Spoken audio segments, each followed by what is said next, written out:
আসসালামু আলাইকুম দেশবাসী, সবাই আমার সালাম গ্রহণ করবেন।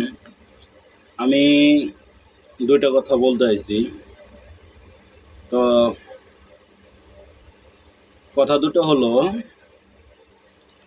যে পদ্মা সেতু করে গেছেন আমাদের সরকার, রাস্তাঘাট করছেন, ভালো ভালো পার করছেন, ভালো ভালো ব্রিজ করছেন, ভালো ভালো রেল যোগাযোগ করছেন। ভারতের লগে যোগাযোগ করার জন্য যে লোক সুবিধা দরকার আল্লাহ দিলে করে গেছেন। পদ্মা সেতু করছেন জনগণের টাকা দিয়ে, পদ্মা সেতু করছেন।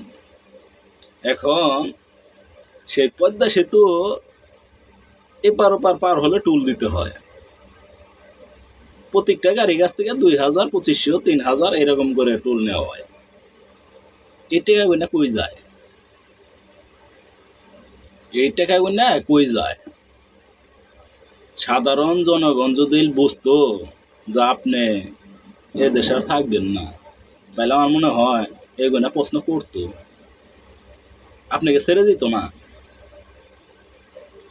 পদ্মা সেতু করছেন জনগণের টাকা দিয়ে, আবার টুল দিতে হয়। যমুনা সেতু করছেন,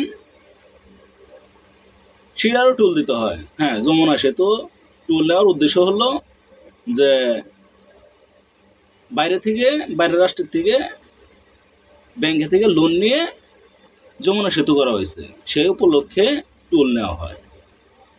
পদ্মা সেতু করছেন আমাদের নিজস্ব টাকা দিয়ে, টুল নেবেন কেন? এখন তো টুল নেওয়া চলে না, টুল নেন। পদ্মা সেতু আমার মনে হয় করছেন ভারত যাওয়ার যোগাযোগ সঠিক রাখবার লিগে, যাতে ভারত সঠিকভাবে পার হওয়া যায়। এই জন্য পদ্মা সেতু করা হয়েছে। রাস্তা কাজ করছেন 50 টাকা, বিল দিয়েছেন 500 টাকা।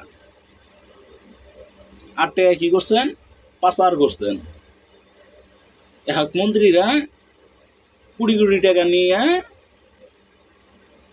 পাড়ি জমাইছেন, বিদেশ যাইয়া একেবারে রাজভান্ডার খুলে নিছেন। দেশের আর না এলেও চলবো, ওই যে জনগণের টাকা নিয়ে নিছেন, জনগণের হক আপনারা মাইরা খাইছেন। কাজ করছেন 1 টাকা, দেখাইছেন 500 টাকা। জনগণটা বুঝাইছেন দেশ উন্নত করে দিছি, দেশ আবার উন্নত করে দিছে।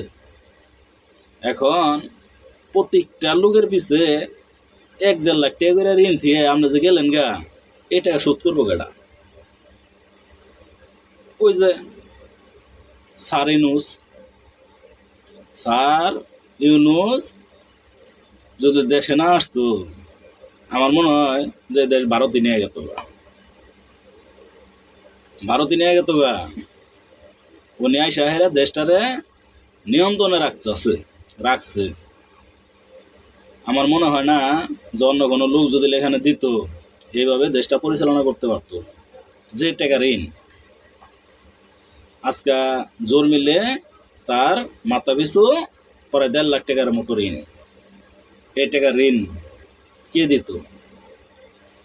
দেশটারে বেয়েছে পলাতক, তার খুঁজে পাওয়া যেত না। সাধারণ জনগণ না খেয়ে মরত।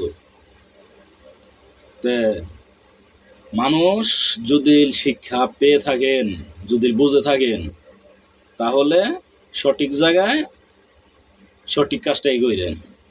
খোদা হাফেজ, সবাই ভালো থাকেন। আল্লাহ হাফেজ। ধন্যবাদ সবাইকে।